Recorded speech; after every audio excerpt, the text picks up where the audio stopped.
What's up, Wisconsin? Welcome back. The Inside Wisconsin Show here on YouTube and wherever you listen to podcasts. Trevor Thomas, John Anderson, J.A. Okay. Brewers. I'm not well. I'm not well. I don't even know how to put it into words. How are you not well? How are you? Because I'm so well, I'm scared. 30 games over 500. How can you not be well? You should never be better. Well, that's why I'm not well. Because I You're am. projecting into October, aren't you? You're projecting in October that this is all going to end up in something less than. It's too good to. If you, I don't even know what to say. I don't want to jinx anything. I've been very blamed for that. It's an amazing ride, and I just want this to be it. We all want this to be it. I talked on the radio more than last year. No, come on. Well, but this year feels different. Here's the question, and I asked this on the radio the other day. How many playoff-less Packers seasons are you willing to give up to win a World Series? It's a false choice. It's a false choice. We can't make that. It's not, all I would say is this is just the thing I would like to see more than anything, especially now that the Bucs have a title and the Packers I've seen in my lifetime, a couple of them actually. So that's just it. I would like that to happen. I would like to see the team that my favorite Wisconsin team win the World Series. That's all. I am happy about your cool, calm, and collective approach to life. I'm not there yet. You're not well, is what you're saying. I'm not well. I'm just so excited. My hopes are so high, and I live and breathe Brewers baseball, which is why I'm excited for today's chat. Josh Maurer, radio play-by-play guy. He's got the inside scoop. All of us have the outside scoop. You and I do not shy away from this being like Brewers and then everything else. We really should be contracted to be like the Brewers pre and post game show or something once a week. Brewer Talk with Trev and John. Who are we kidding? It should be Brewers Talk with John and Trev. But still, it would be because to you again. Remember, in the way you operate. 1982 didn't happen. It did for me, but life started, opening day of 83 is when your life started. It did. I want to ask you about the World Series, though. Let's do that after this interview with Josh. It's a good one. Let's jump in. Josh Maurer, Brewers play-by-play on the radio on the Inside Wisconsin Show. The Inside Wisconsin Show is brought to you by American Family Insurance, Blaines Farm and Fleet, Capital Credit Union, Amplify Health, Festival Foods, Quick Trip, Legit Pizza, Miller Lite, North Star Mohican Casino Resort, and the University of Wisconsin-Platteville. His face might be new to you. His voice will not be new to you. That's Josh Maurer, Brewers radio play-by-play on the Inside Wisconsin Show. What's up, Josh? Thanks for coming. Hey, guys. So good to be on with you. Thank you so much for having me. I'm excited for the chat. So obviously we want to dig into your career and your role. But I apologize. You have to take second place to the first place Brewers here. I toggle back and forth. Has this season so far been ridiculous or preposterous? Both, if possible. Preposterous. Let's just start with ridiculous, huh? The fact that this team has the best record in baseball, and as we record this, by 5 games over the next closest of the other 29 teams in MLB, they would say, I have a bridge in Brooklyn for you if you had said that even just 3 months ago. The Brewers were 4 games below 500 2 months into the year, and now they're 30 games above as we chat here today. And it's a bunch of guys that have been overlooked by other organizations. It's players that have been valued for specific reasons by the Brewers. That's what they do so well. They identify things in a player coming up through the minor leagues. It's that old Moneyball mentality where there's a skill set that they want that's going to fit a piece of the team and give you a certain advantage. And the Brewers do that better than any team in baseball. So they've put together this roster that's just fit and flourished. And look at a group that believes every single night, no matter what's going on in the game, that they're going to figure out a way to win. And that's what they've done really for almost 3 months now, just about every night. Guys, they've won 75% of their games for an over 2-month stretch, which is preposterous. It's an unbelievable thing that they've been able to pull off here. And you've only been here 4 years, man. So let me tell you about the 90s. Let's take about 10 minutes and just get you up to speed. It was pretty rough. So it has been 4 years, though. And what has Wisconsin brought you into in terms of, like, I guess maybe, are we really that good or are we just biased? Like, is Wisconsin rubbing off on you? It is. It is. And I will be honest, I had never spent any time in Milwaukee before I got the job to come work for the Brewers. So I'm a total newbie, outsider brought in. And I feel like I've been welcomed with such open arms. It's been great for me to experience this area of the country, this culture. The people are wonderful, and you don't need me to tell you guys that. But I've really, in these 4 years that I've lived here, just grown to love the area. There's so much going on. There's so much to offer. I live right downtown, and within a 10-minute walk, I can be by the lakefront. Within another 10 minutes, I'm out in the 3rd Ward or in Walker's Point. And I can drive to the ballpark without getting on the interstate, and it takes me 10 minutes to get home, even if people that are going out to the suburbs have to sit in traffic for 45.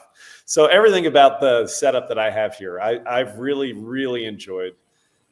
Being an East Coast guy, experiencing the niceties of the Midwest and the culture. It's just been a nice breath of fresh air. So yeah, all positive things for me to say about Milwaukee. Yeah, but do you ever miss because like I lived in Connecticut for 25 years and I've always considered myself a Wisconsinite, but I realize now when I'm back in the Midwest, whether it's here visiting home or I'm in Missouri, like every once in a while, I'm like, I need somebody with a little more edge to them, quite frankly. Okay. Like at some point I would like to just be ornery for no reason.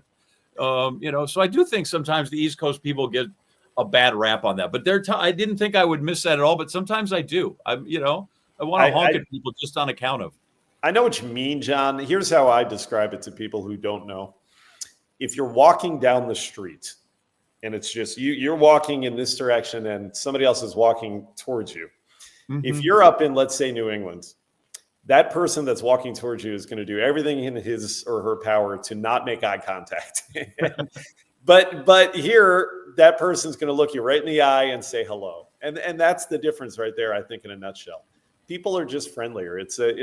I find that kind of my default setting for my personality. So I appreciate that's the way people are around here. Yeah, I always say people on the East Coast, people in the Midwest, if they see somebody with a flat tire, stop and help. And the people on the East Coast go by, boy, I feel bad for that guy with the flat tire as they go by. I feel that's too bad for that poor guy. He's having a tough day.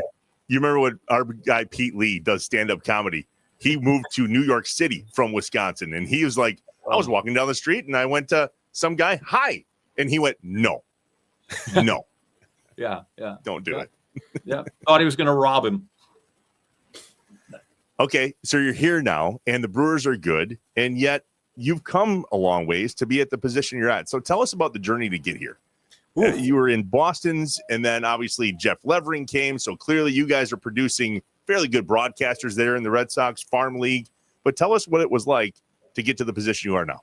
I actually made the same journey that a minor league baseball player would make if he stopped at every single level of the progression on the way from the lowest to the highest, which is the major leagues. I went to the University of Maryland as an undergrad. And then my first job in professional baseball was working as an independent league pre and post game show host in Brockton, Massachusetts. I worked in a studio at night. I didn't get to ever be at the games. And I did a pregame show and a postgame call-in show. People in Brockton, Massachusetts, believe it or not, would call my postgame show. I didn't have any way to screen the calls because I was the only person in the studio at night. So if you called, you were getting on the air. And I just would answer the phone. I had no idea who it was. And I'd say, hello, you're on the Rocks Wrap. And we would talk. And that's what my first job was. That was my introduction to professional baseball in the independent league level. We had a manager, Ed Noddle, somewhat legendary figure in Boston baseball annals. Ed Noddle would throw batting practice to this independent league baseball team every day with no shirt on, a cigarette in his mouth, and a beer can in his left hand. So that was how I learned about baseball that summer. But I went up from independent league baseball to single A baseball in the Yankees organization. Charleston, South Carolina for 4 years. I worked in the Yankees again, Double-A, Trenton, New Jersey. And then, Trevor, as you mentioned, I was the Triple-A guy for the Red Sox for quite a while. And so I really did experience every level of the minor leagues before I got this opportunity with Milwaukee. So I feel like I can speak to just about every baseball experience that there is for the players. And I think that helps me, at least I hope it does, as a broadcaster, because I know what it's like to have gotten from where they came from to where they are now. So I had that written down, some of the places. By the way, I'm a regular every once in a while over at the old River Dogs down there. I have a place Right? I have a place outside Charleston. In fact, my wife and daughter are down there right now. So yeah, go park over there at the Citadel, and some nights Bill Murray rolls in. It's crazy. But I look at that path and I'm like, yeah, does that, when you get to know ball players, because part of baseball, I think good play-by-play guys is not only calling the action, but sensing the relationship you have with those people that I don't know because I'm listening. So I rely on you to tell me more about who these people are and get a feel for them other than their slash line.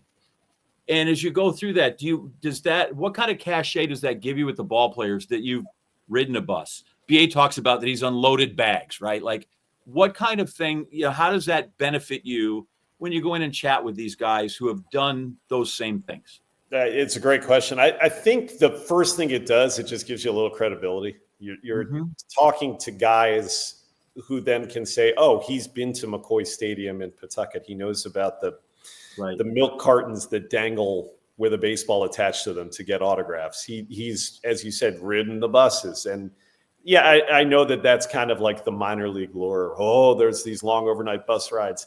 It's not a fairy tale. There are. You ride 10 hours after a game ends at 10 o'clock p.m. to get home when the sun's coming up, and then you go back to the ballpark in 6 hours and you get ready for the next day's game. That happens. And the players know that. And I think it does help to know that you experienced that. It's a way for them to say, all right, this guy's okay. He gets it. He knows. And you're right too. You form those relationships with players that you broadcast for, in large, just to get a sense of who they are, and then you can portray that to the listeners. I really think baseball is such a storytelling sport as a play-by-play broadcaster, more so than any of the other major sports that we have. You think about a baseball game, 90% of the time, there's really nothing happening, even with the pitch clocks now. Most of the airtime that you're filling is downtime. And how are you going to fill that? How are you going to make that exciting and interesting for the listener? And a lot of that is with stories, personal anecdotes, things that you've picked up from talking to the guys in the clubhouse or around the batting cage that people wouldn't otherwise know. Bob Uecker was the absolute best at that, the best that ever was. And learning from him for my first 3 years was like taking a master class. And boy, the things that I picked up just even from that short time that I got to spend with you was invaluable for me, I think. What was that like? Because when you got into town, you were like fourth or fifth string, and you probably didn't know where you needed to be when. So, but you got here, and you knew eventually, because that's the way this world works, that the position that you're in now is going to be what it is. But you got here, and Bob Uecker sitting in that chair. What was that like? It's the biggest blessing of my career. And it's funny, I'm still just fourth string, so I'm not going to elevate myself any higher than I am. I got to have a breakfast with Ueck as the final portion of the interview process that the Brewers went through. And you've heard these stories from Jeff, I'm sure, and the other broadcasters that have been brought on over the years for the Brewers. But that had always been really the final piece of the puzzle, is that you had to meet Bob, and he had to give his stamp of approval. And I flew out to Milwaukee. As I said earlier, I had never spent any time in the city. So I came out, and truly the first thing that I got to do was go meet Bob for breakfast. And I walked into the prearranged place that we were going to eat at, and Bob was already sitting there with a baseball hat on. And I just thought to myself, oh my God, there's Bob Uecker. And there he was. And I sat and I talked with him. And the greatest thing about Ueck is that he just will sit and tell stories to anybody. That was his default was being a storyteller to whoever his audience was. And that was me for that morning. I hardly spoke. And I thought to myself afterwards, was that an interview or was I just supposed to go there and listen to Bob talk? And that's what I did. But hearing Bob talk about his life and his career just for the 90 minutes that we spent, I thought, well, if I don't get the job, at least I got to experience that. And then, of course, I did get the job. And the way that Bob welcomed me into the Brewers radio family and the way that he did treat it, it was a family, was beyond my wildest dreams or anything that I ever could have expected. To the point where I'll just forever, eternally be grateful to Bob for what he did for me and for my career, to help me, to welcome me, to teach me. And those are things that I'll have with me for the rest of my life. So we have a clear delineation of responsibility on this show. Trevor asks all Uecker questions, right? Even though I love him too, Trevor always in charge of the Uecker question like that.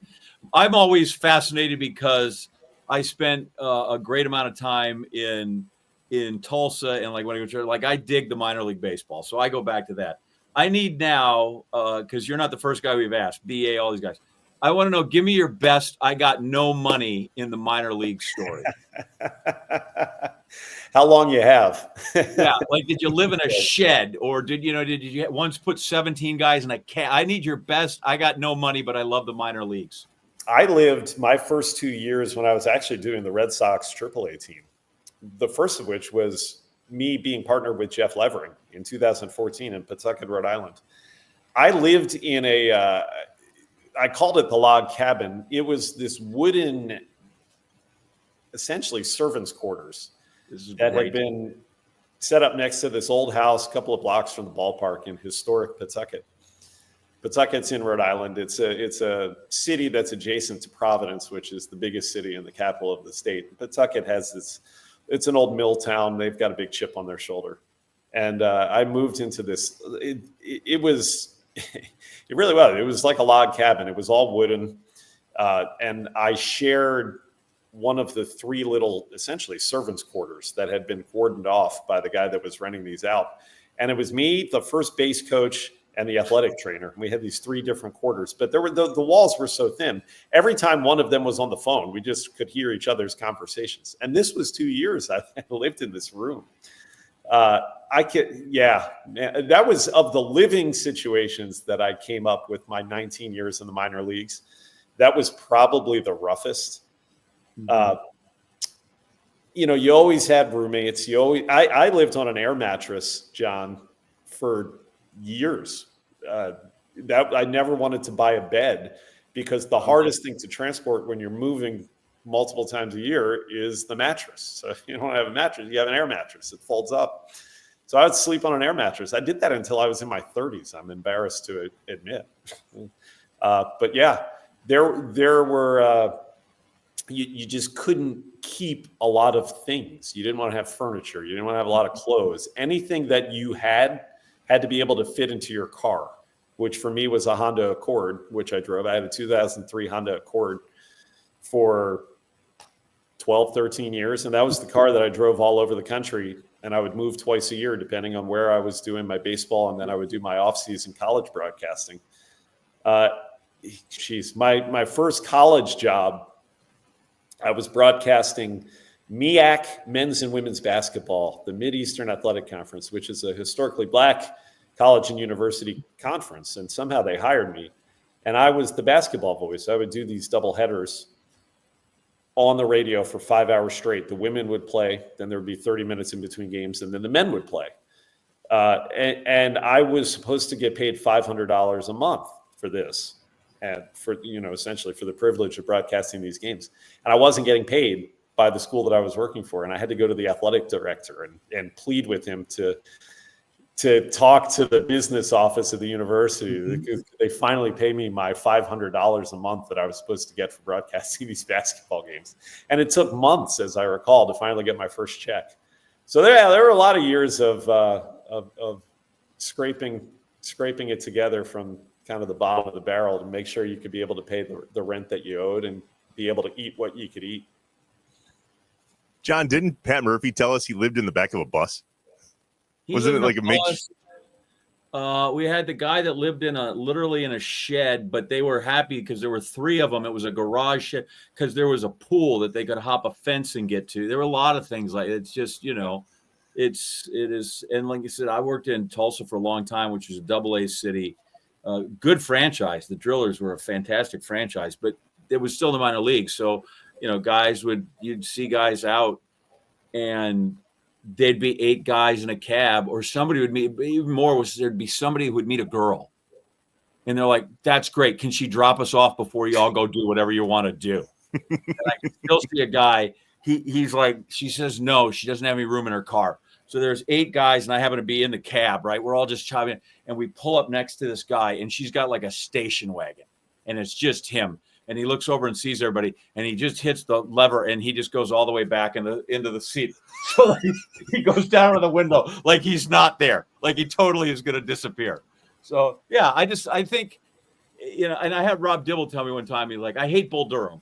He goes, because it just romanticizes the minor leagues that's not there, right? It is not romantic like that at all. It's great for 2 hours, but it's not great for 2 years, when it comes through. But you know what it is, though, too, and it's funny that Rob brought up Bull Durham, because I do think that a lot of it is a lot more accurate.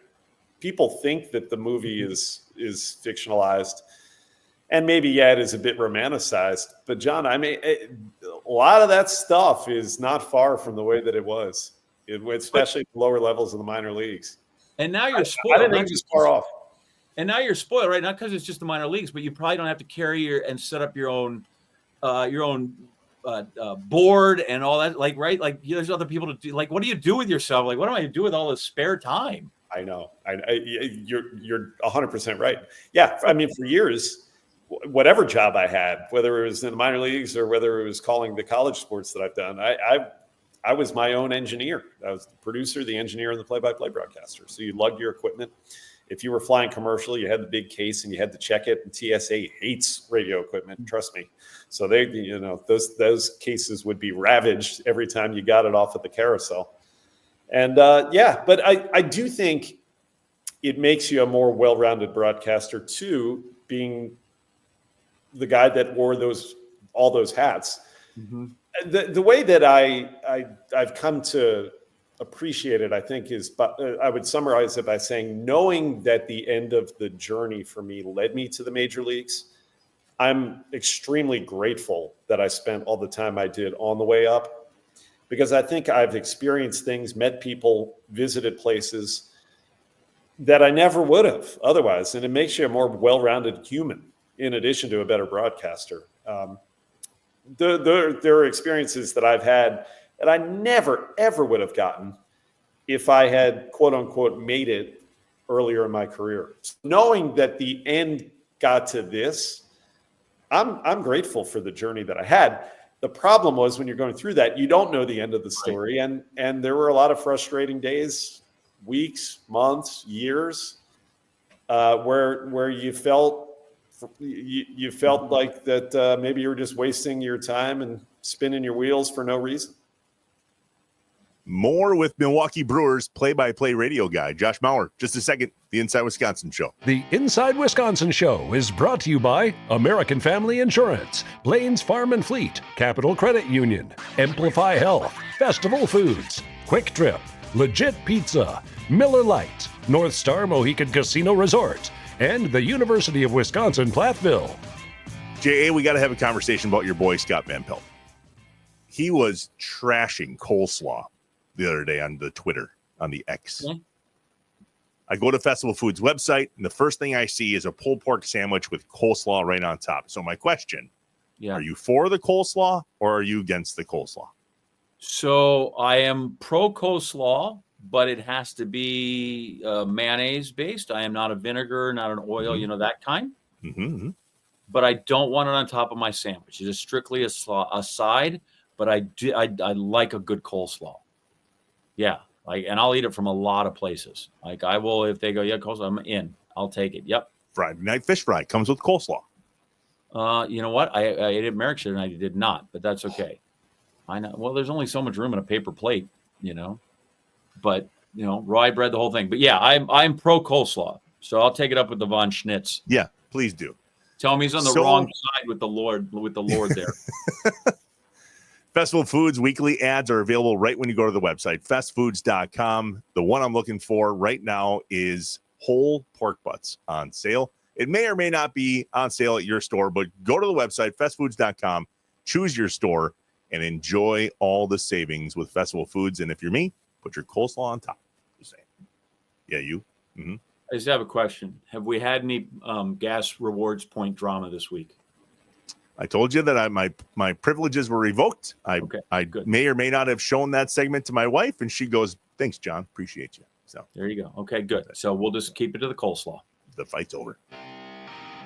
'Tis time for another top 5 list here on the Inside Wisconsin show, and as always, John has come up with some crazy ass fact about something that I know nothing about.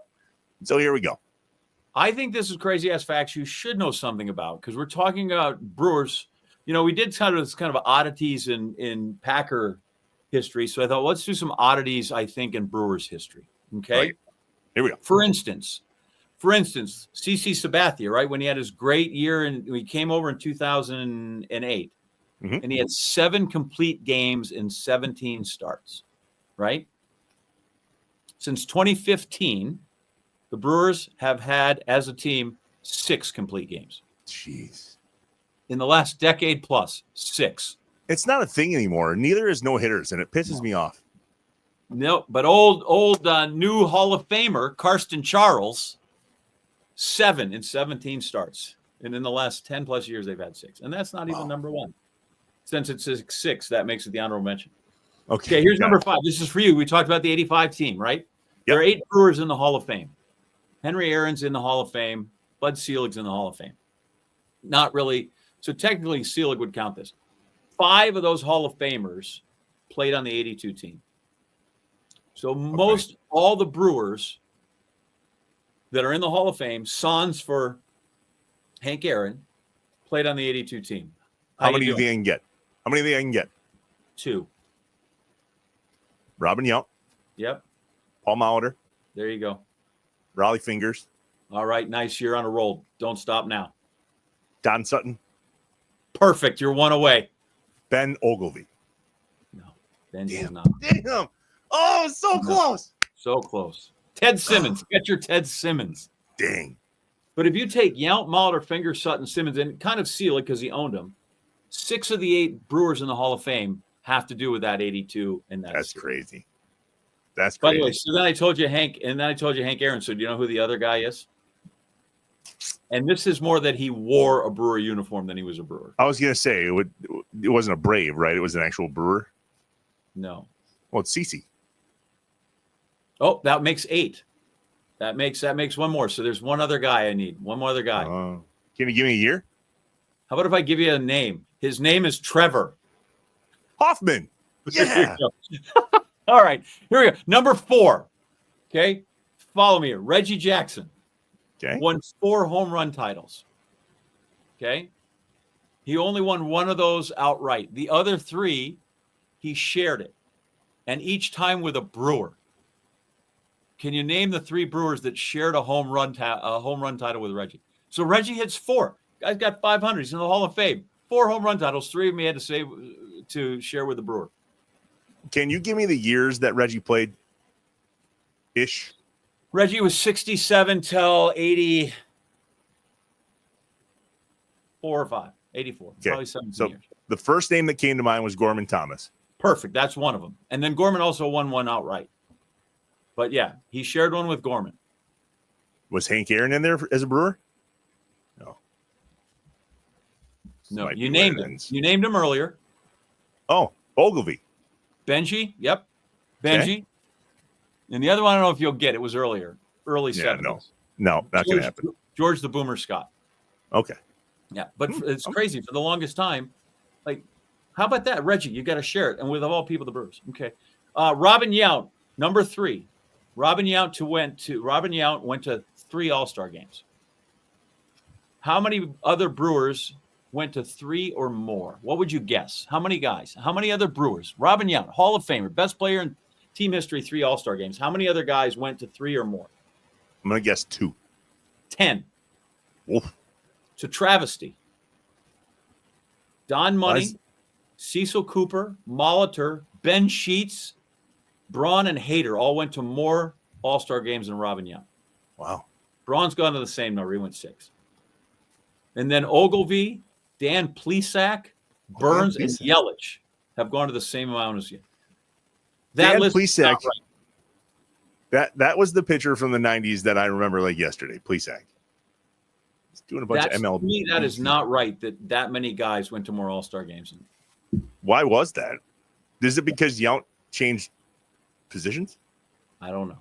It's because he played in Milwaukee. Yeah. Literally played in Milwaukee. Here's number 2. Brewers 69 started as the Seattle Pirates. Seattle Pilots. Yep. 1 year in 70, they went. 2 guys were starters on both teams. This isn't about being a quiz here. This is just the fact that there were 2 guys. They were 69. They were the Pilots. 2 guys started the next year. Tommy Harper was their third baseman, and Mike Hegan went from right field to first base. It's pretty cool. Those were the only 2 guys. By the way, here's a unique fact. Tommy Harper, his 73 steals in 1969 are still the franchise record. The only part that the Pilots are still in the Brewer franchise record book is he still has the franchise record for steals at 73. Question. Did they play here in 69 as the Pilots? No, they played in Seattle. Okay. But they were technically okay. So he played. Okay. All right. All the Pilots records are Brewers records. So the Brewer record, because it's the same franchise. Oh, just moved and changed names. Moved. It's like all Johnny Unitas's records are with the Indianapolis Colts. Because interesting. The only one that didn't do that is the Browns. When the Ravens left, the Browns made them. Part of the deal was you had to leave the Browns history there. That's so interesting because I literally said, "Oh, I wonder what happened with the Browns." And I was going to ask you, but I'm like, "Nope, don't. That's not baseball." No, they still have it. Yeah. So Tommy Harper still has the franchise record from 1969, very first year. And number one, this is a tantamount to the man's longevity. Robin Yount, all-time leader in plate appearances, at-bats, runs, hits, singles, doubles, triples, RBIs, walks, sacrifice flies. All-time leader in all those categories. Is he the single season leader in any of them? Does he have the single season? No. Record? He does not. Wow. He's the franchise leader in all of those categories, but never is he the team's all-time franchise leader.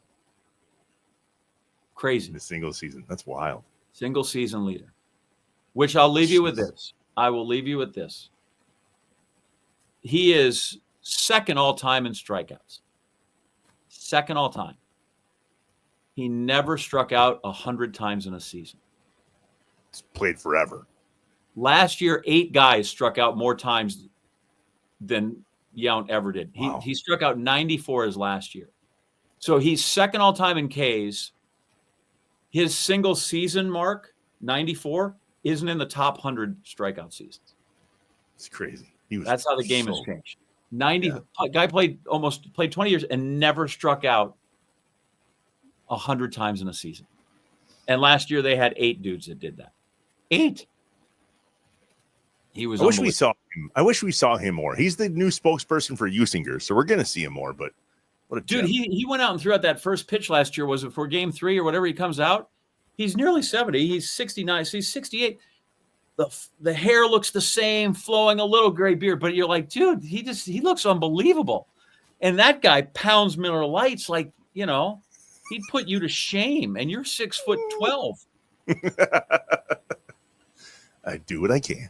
Honestly, I would take him. It's a competition I'd like to see. I kind of would too. I would love that, actually. I'd sell tickets to it, but I still would like to see it. I think I'd take him. We're back. Josh Maurer, Milwaukee Brewers radio play-by-play on the Inside Wisconsin show. Your seat's pretty good for the spectacle that is the Milwaukee Brewers at the moment. You've got a front row seat. But what is it like for you when you do have to shuffle seats? We all know that BA does some games on TV, and that kicks Jeff to the booth with you and Lane and then that doesn't happen? And what's all that like?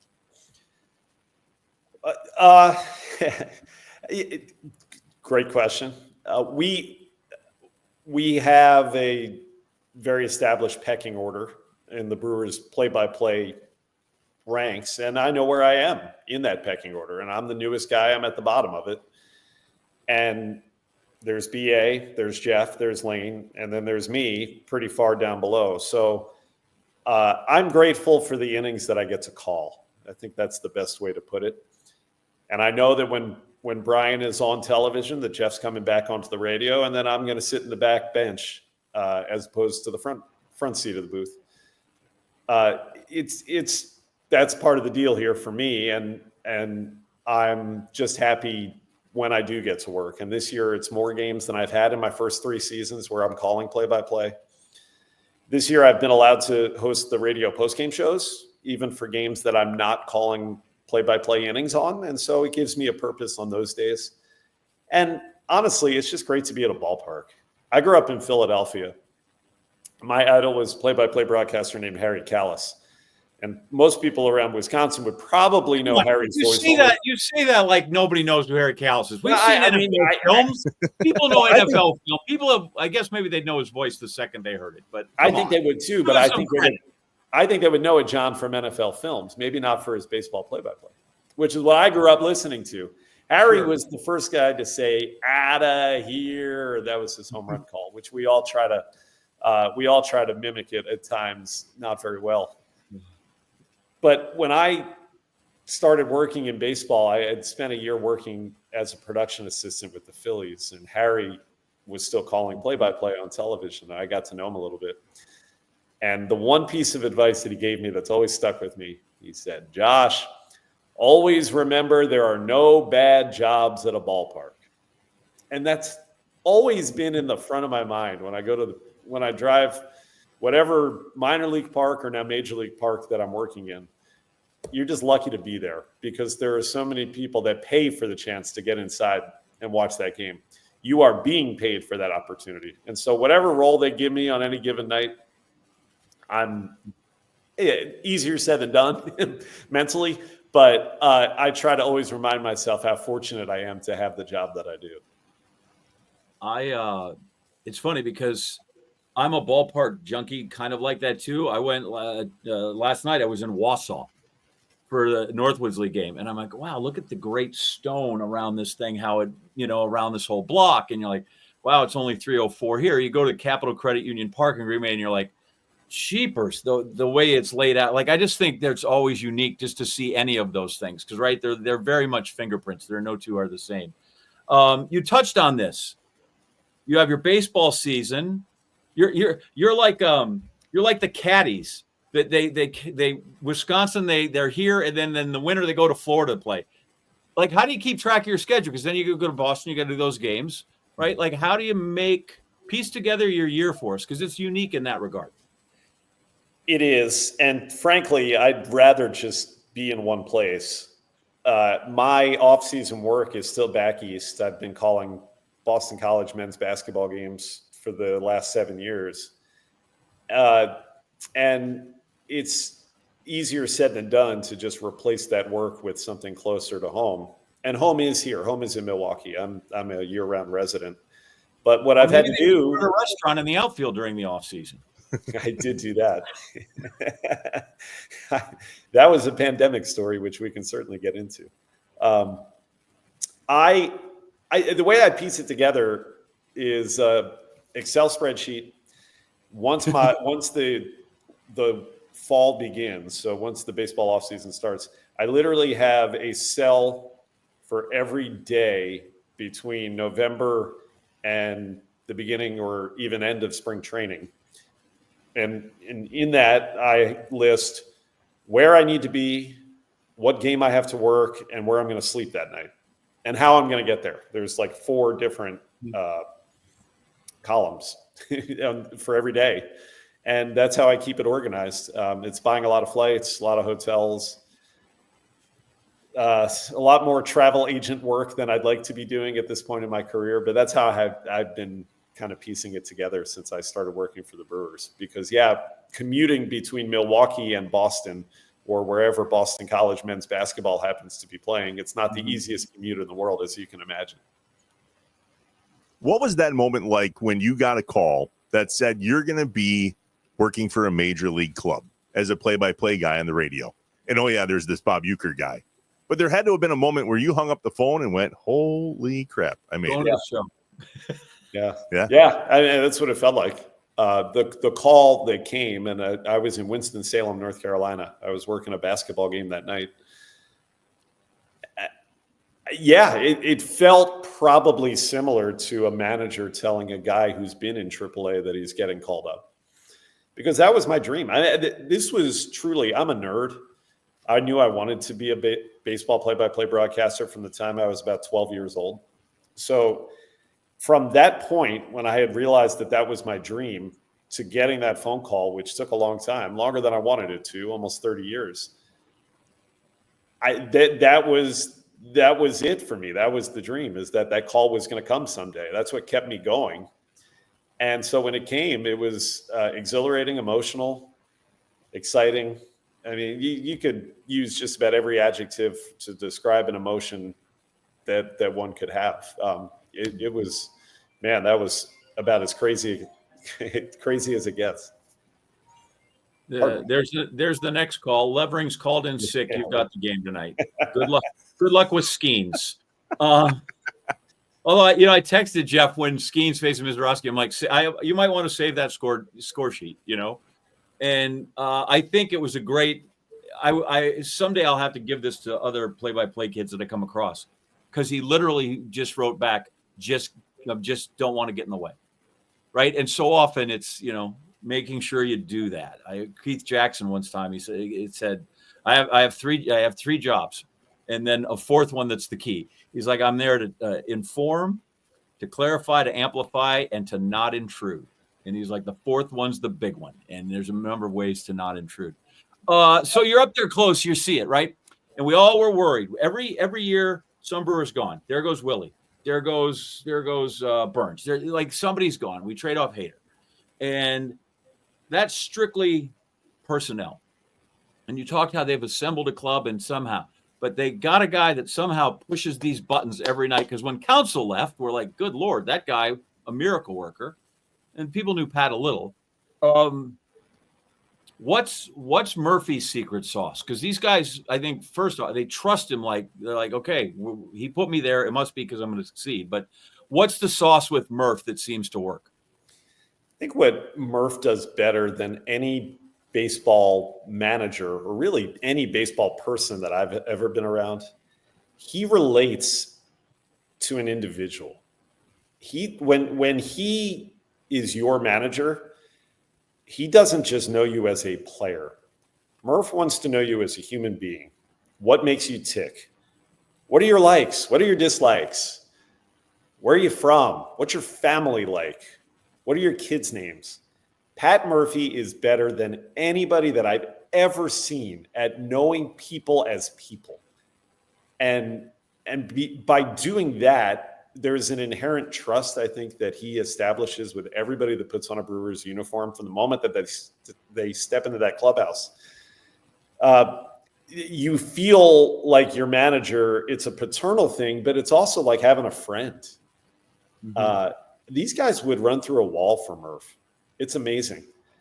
It's a gift that he has that few in the world possess. Mm-hmm. I truly believe is the ability to relate to people on a human level. And honestly, guys, he doesn't just do it to his players. He does it to anybody that he interacts with. And Pat Murphy will talk to anybody.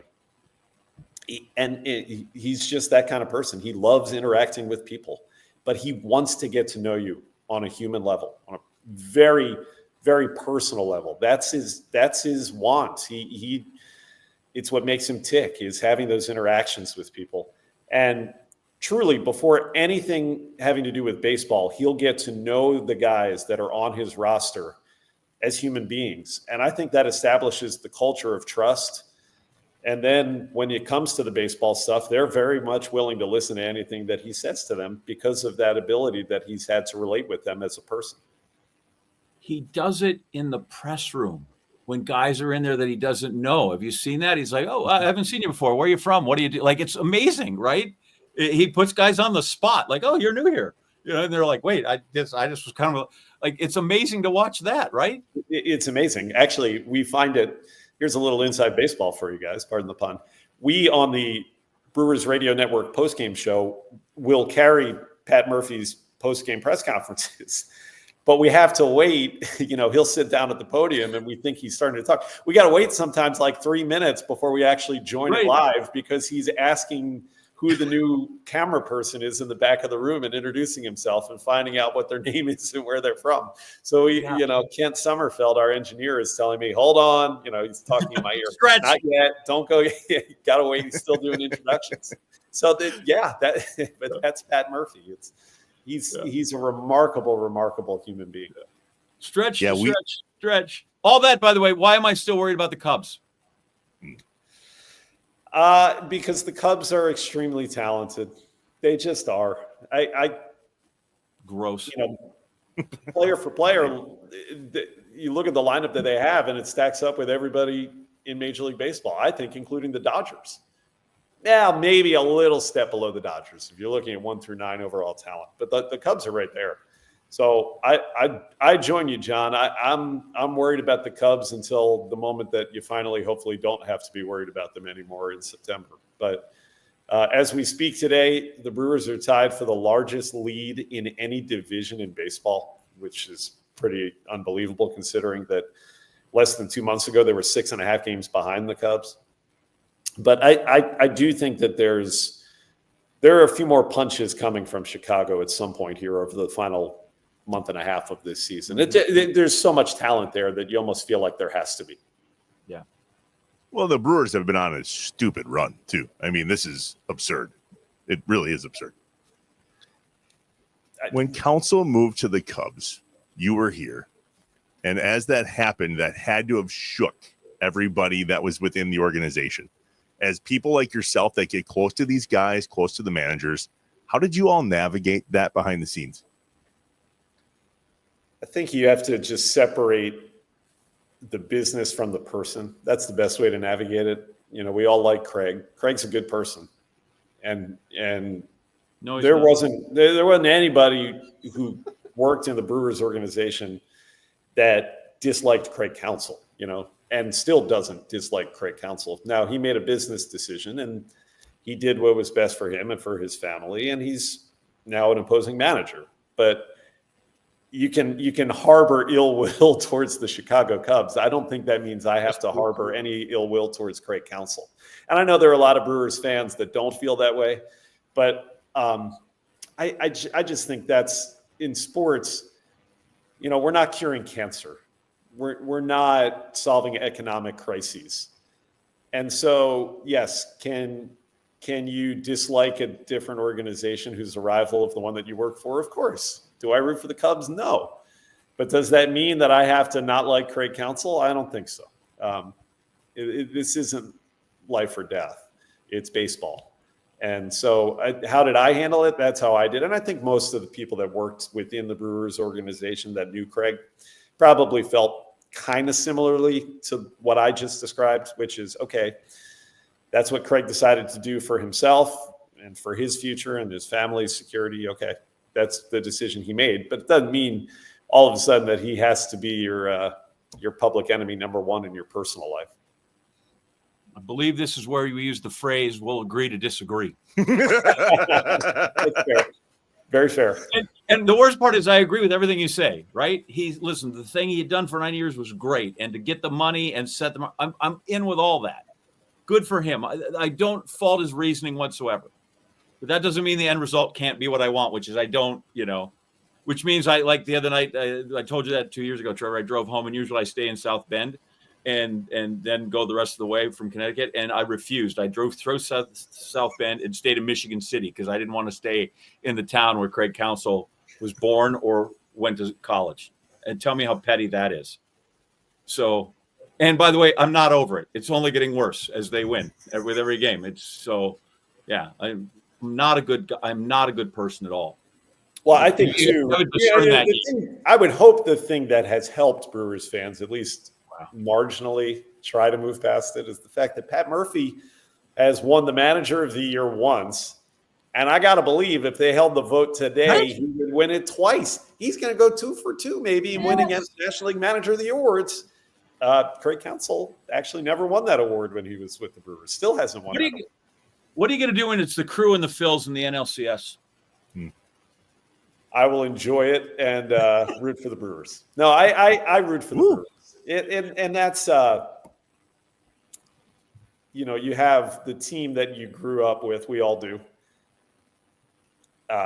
For me, that does happen to be the Philadelphia sports teams. I grew up right outside of Philadelphia, and that's where my formative years were spent. So do I root for the Eagles and do I root for the Sixers and the Flyers and the Phillies? I do, but not when it comes to them being against the team that I work for and am around every day for 162 plus games. So I root for the Philadelphia Phillies. I'm open to admitting that every time that they're playing, other than when they're playing the Milwaukee Brewers. And then I'm a Brewers guy.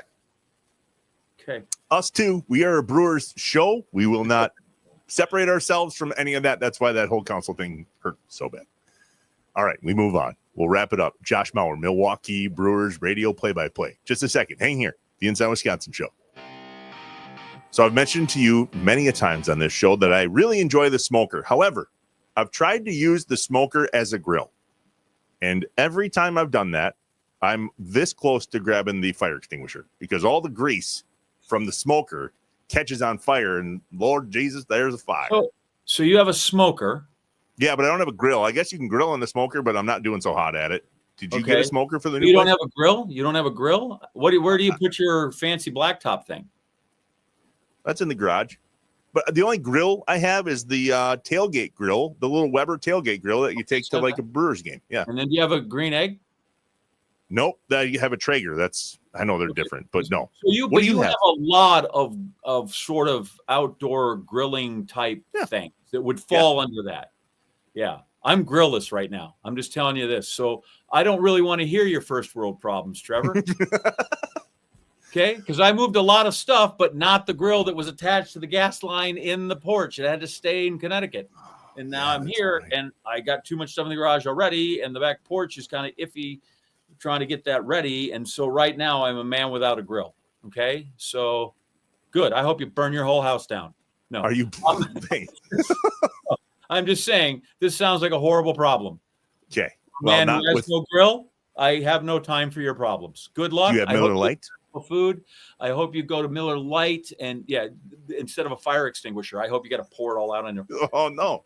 Go through. Tell me your fridge is that stocked. Would be great. Right? I would like to see how big the blaze would be before you're like, all right, well, we don't have water. Do I do the Miller Lite before you sacrifice the Miller Lite? Because I feel like you'd be like, man, I sure hope the fire department gets here because I really don't want to have to, I'm not dumping Miller Lite in anything other than my tongue. I don't have to sacrifice the Miller Lite to put the thing out, but anyway. But I'm glad you have these problems in your life. Hopefully you can solve those. That's tough. Good looking out. Miller Lite will fix it if you're out there grilling. That covers a lot of ills. Everything is better with Miller Lite in my hand. It is.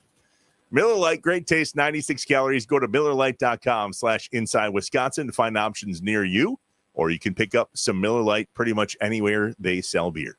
Cheers to 50 years of Miller time. Celebrate responsibly. Miller Brewing Company, Milwaukee, Wisconsin, 96 calories and 3.2 carbs per 12 ounces. We're back wrapping it up. Milwaukee Brewers radio guy, Josh Maurer. All right, 2 for me, and then the lightning round. Here's number 1.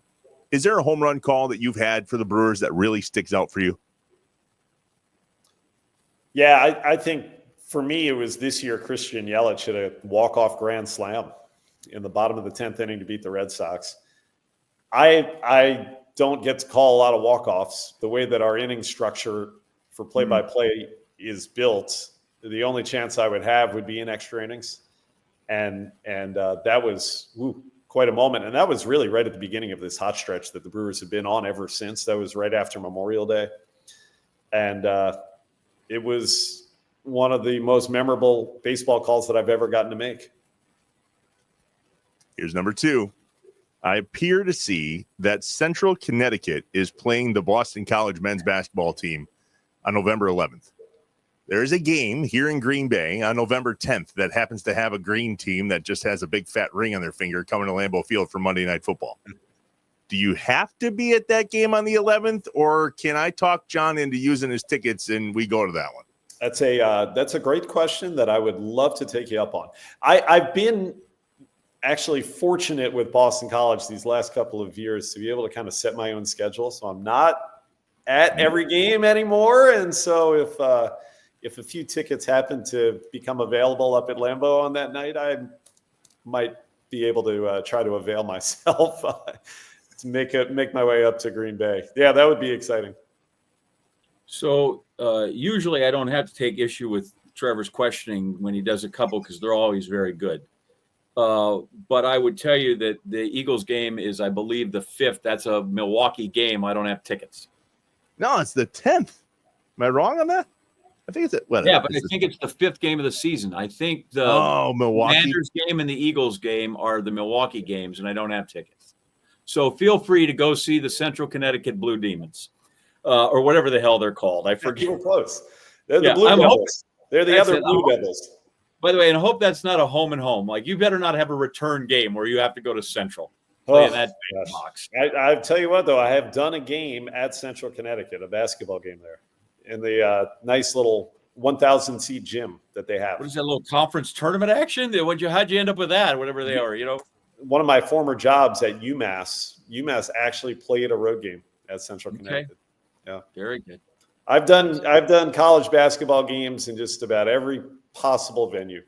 Mm-hmm. Actually, in my career, I more consistently have called college basketball than even baseball. There were a few years where I was off from baseball because of a full-time job in college athletics. So I've been lucky enough to call college basketball for over 20 straight years. So this isn't in the lightning round, but now I was going to beg to ask, give me a place where you had to call it from, I don't know, the rafters or from, the corner behind a bench. Where's the worst place you've had to call a game from? North Carolina A&T University. Yeah, we were set up. This was back in the MEAC job that I was. When you're at Eastern Shore, yeah, okay. Yeah, Maryland Eastern Shore. We were set up at a folding table right next to the entrance to the arena, which was in the corner of the gym, and everybody's just walking in behind you. They're the ticket takers are.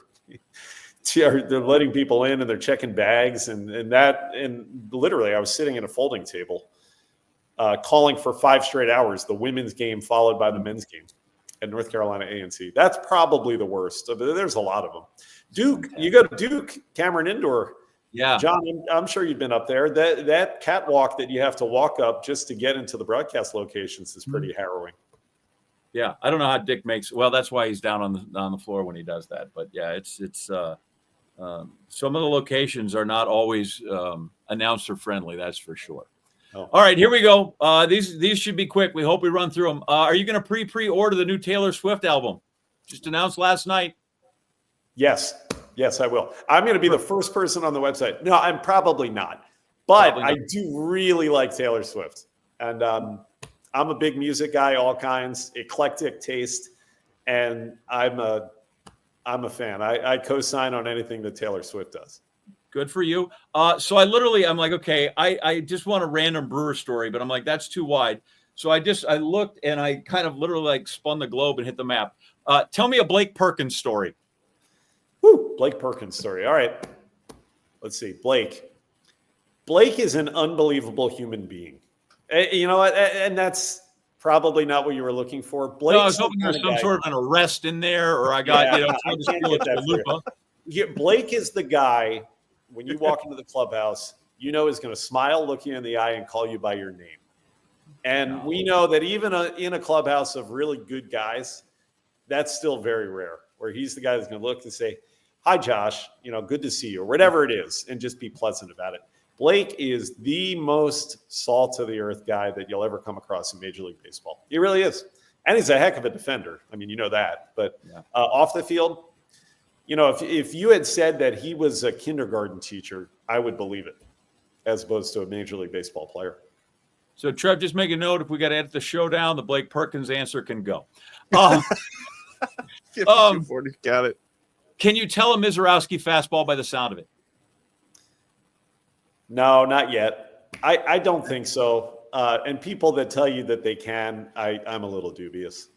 Because, at some point, we're seeing guys come in, throw 98, 99 miles an hour all the time. All right, so Mizorowski can hit 103. Can I tell the difference between the pop of a mid of 99 versus 103? I can't. I'd be lying if I said I was able to do that. And maybe some can. No, I can't. But his stuff is incredible. It is. It's generationally good. Trev, just so you know, this is the East Coast part of the lightning round. So if you just want to listen up and take notes. Sure. Josh, tell Trevor the 4 teams who play in the Bean Pot. Oh, baby. Bean Pot. One of the great events in college sports. You got Boston College, Boston University, Northeastern, and Harvard every year at the TD Garden in Boston in early February. It's a hockey tournament. Oh, okay. I was just about to ask, what sport are we talking about? Played on consecutive Mondays. All right, better nickname. Boots across would say college hockey. College hockey. Better nickname, The Rock or Rem Dog? Oh, Rem Dog. No question. I love Rock, and that is nothing against Rock, but Rem Dog, yeah. That's Can't top that for a nickname. Nearest Dunkin' Donuts to your house? I got to go to 27th Street, so probably about 3 miles. That's the one that I go to anyway. So if you were back it's a little different than New England, where literally every other block there was a Dunkin'. Right. You'd pass 14 of them on your way to 27th Street if you were back east. Missouri's homecoming opponent, my alma mater, Missouri's homecoming opponent this fall is? Is it the UMass Minutemen? September 27th. Be there, aloha. Woo! Since Calipari left UMass, how many NCAA tournament wins do the Minutemen have? The Minutemen have 0 NCAA tournament wins. 3 bids. Yeah. This is just by way of review for Trevor. How do we spell, or how do we say the word in the city that is spelled Worcester?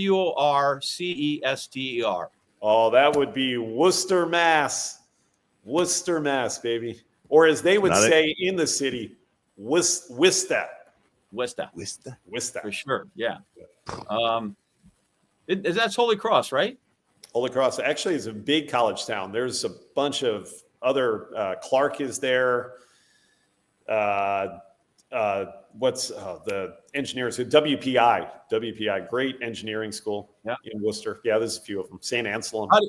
How do you pronounce the Wisconsin city spelled Weyaudwega?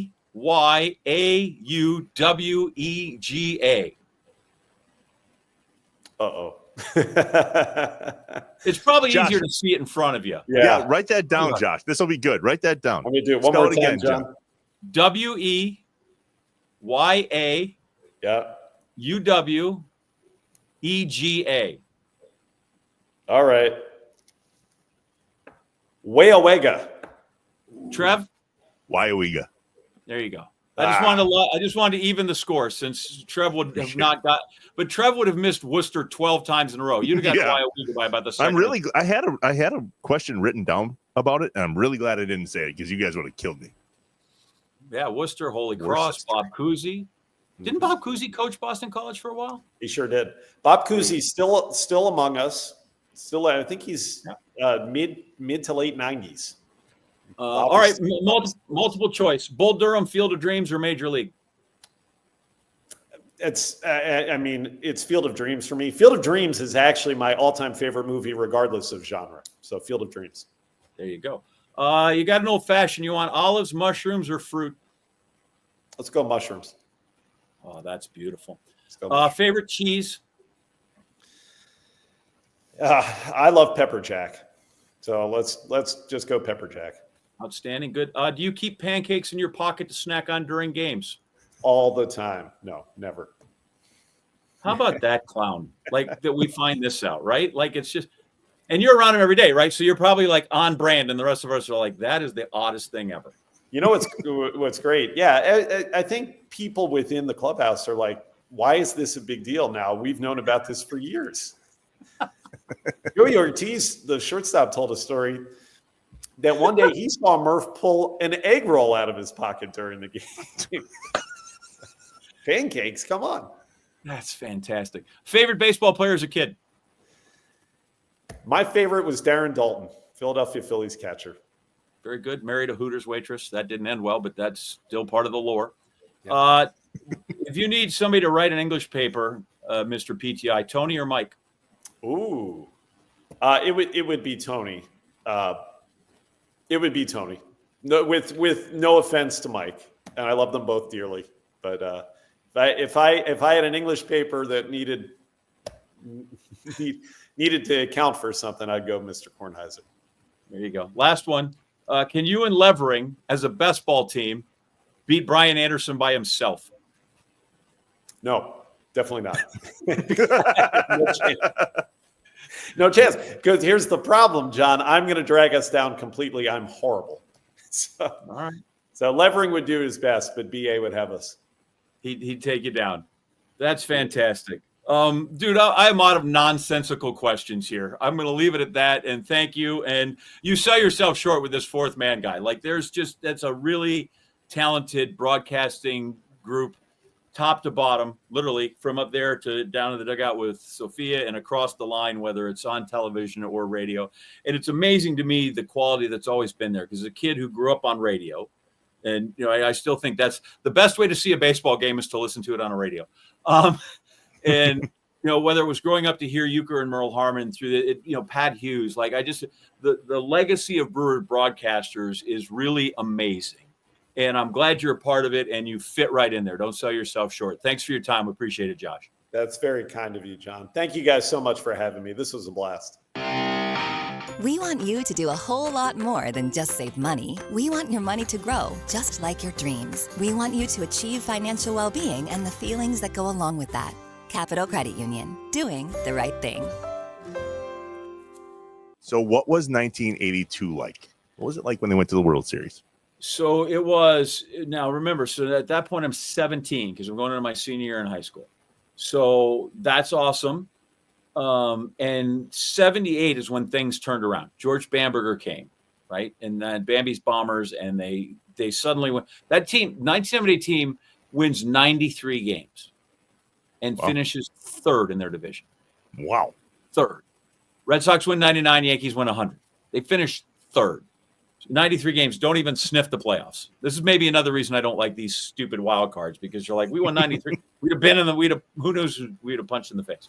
So it was amazing in so many ways. It was amazing they were great. It was amazing that they were expected to be good, which wasn't something that always was in my lifetime. It was amazing that this thing goes to Baltimore and it goes down to the last day and there's Don Sutton to win. Not that this is very clear in my head at all. Then it's amazing, right, that they get down 2-0 to the Angels and they got to come back. And it's amazing when the base hit and you see them like that and they score. And so now they go to say the World Series. So you're just completely geeked up to watch that, like you're on edge every night. Like I went to a game the other night, literally last night, to see the Green Bay Rockers play just to win a playoff series. And I'm just sweating, right? 60 to a team that I'm about as invested in as this. So I'm just, you talk about you're not well, like completely, totally invested in it. They get the first night, right? They hammer out, I think Maurer had 5 hits and Yount had 3 or 4. Like they just thumped them. And you're just like, we're on our way against the Cardinals. And then this stupid rookie comes into County Stadium a few nights later and hits 2 home runs. Willie McGee won MVP. And it was crushing. And you just keep thinking, if we had Raleigh fingers to throw instead of Pete Ladd, we probably win this thing. So it's crushing. And then to make it worse, what happens in the fall of 82? Now the next baseball season comes around and I go to the University of Missouri. Oh, you're in Cardinal land. Oh, timing's terrible. And all these guys, friends, Cardinals, Royals, and the Royals, remember in the 80s, beat everybody. They were great. And so, but I go right into it. And now the Tigers, I think, win in 83. So I go on the heels of these people. Everywhere I go are St. Louis Cardinals world champion things everywhere, because they were still the reigning world champs when I go down there. So that was a bit painful in the old. Yeah, you were not well. Yeah, to go see that. But, at 18, I was resilient at that point. And I actually grew to really enjoy the Cardinals at the time with Whitey Herzog. And I had a roommate who listened to Jack Buck on the radio every night. It was great fun. But yeah, it was the most exciting thing. Because remember, the Packers still weren't any good. You know, they went to the playoffs in that strike-shortened season in '82, high times in '82. Bucks were always good, but they kept getting beat by the Sixers. They'd get beat by the Celtics. And so it really was amazing. And it started so well. But it was, literally watched baseball every day and listened to it when it wasn't, on the air. It was, it was all consuming. I'm really glad that the Cardinal fandom. That's the short answer, by the way. Fell off. Yeah, that was the short answer. That's the short answer. That's why I'm not well, because I do not want that agony of defeat, and it would be absolutely agonizing. So, well, this is where I'm hoping, for all his greatness, you know how many playoff series Craig Counsell won, right? 3? 1? Really? NLDS? Wow. 1. Well, so before we go ahead and retire his number and build a statue, or not, I don't think that's one playoff series, whatever. Screw your winningest manager ever and the highest winning percentage. You won one playoff series. Yeah. Well, it's not personal, right? That's what we learned today. Murph has coached his team 1 year. This is his second year. He's only one playoff series win behind Counsell. It's wild. Is there a John Wisconsin above and beyond your short term as a Cardinal fan in college? By the way, it used to be easy because they were in different leagues and then they switched. Yeah, right. Yeah, so I'm going to just tell this really quick, I hope. So I'm back in Green Bay this week, Yeah.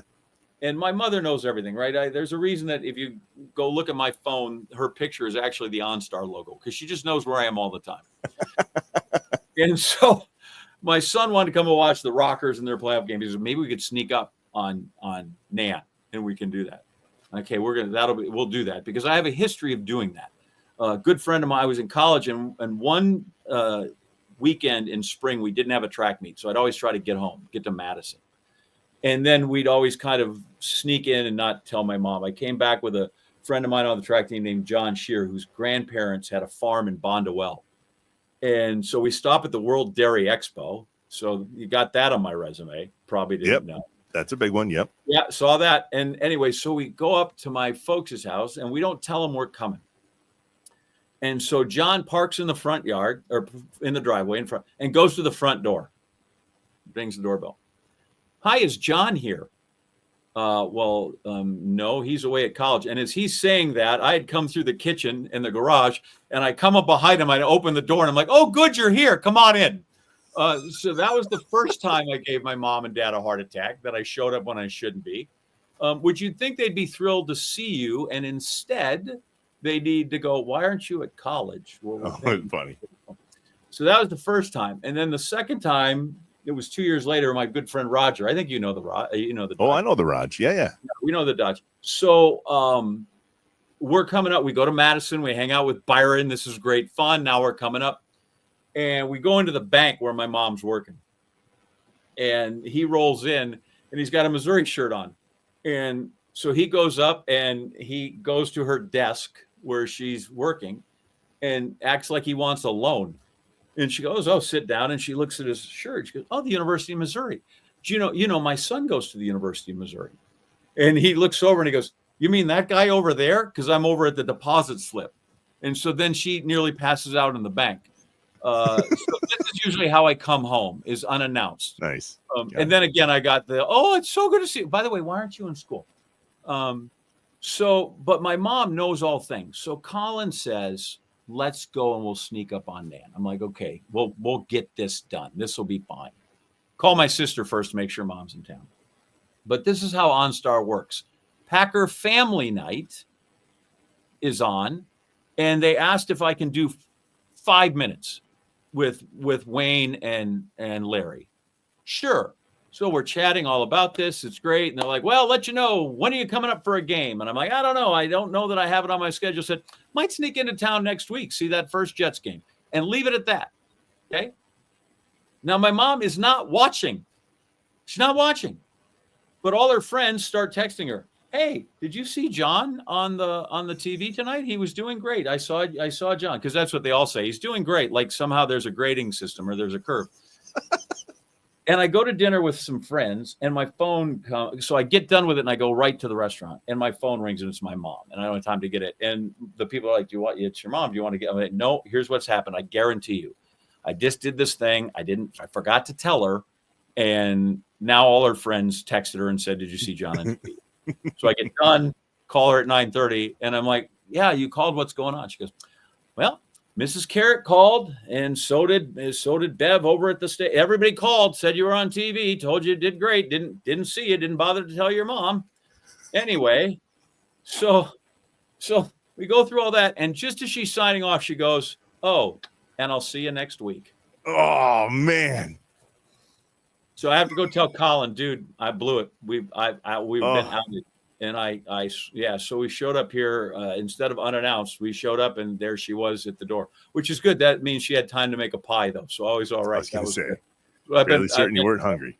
Yeah. So for 5 days, I haven't run, but I have eaten rhubarb pie. So it's it's kind of the trade-off. But yeah, I tried to sneak into town one more time, and you can't do it with these old people, man. They got spidey sense. Well, they have a network too that watches out for Little John on TV.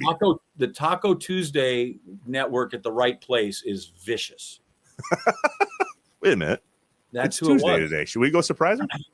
No, but they have to go. I don't know. I told you. So they all go there, and now they take care of each other. And like if they don't see somebody for 3 weeks, they start reading the obits. Oh, jeez. Dude, did you see that? Maxine has not been here for 3 weeks. Somebody needs to check on Maxine. She's missed Taco Tuesday 3 weeks in a row. I would like to think my friends would check on me in quicker time frames than 3 weeks. This is where the roll call is taken for senior citizens. Is on Taco Tuesday at the right place. Well, tell Mrs. Collins I say hello. It's been a minute. Please do. Yeah, all thanks right, for having me over to the studio. I appreciate it. There's a lot of bells and whistles in here, and I couldn't figure out how to do it with you right here. I have one of these, and that's it. I have one of these. You should know this. Trevor's in his studio, and I said, I'm in town. I can do this show with you. I'm still having to do it from my parents' basement like I'm a 19-year-old blogger. Thanks a lot. We had breakfast. It was good. As you were in Wisconsin, I'm out. We'll see you. Shut up and sit down.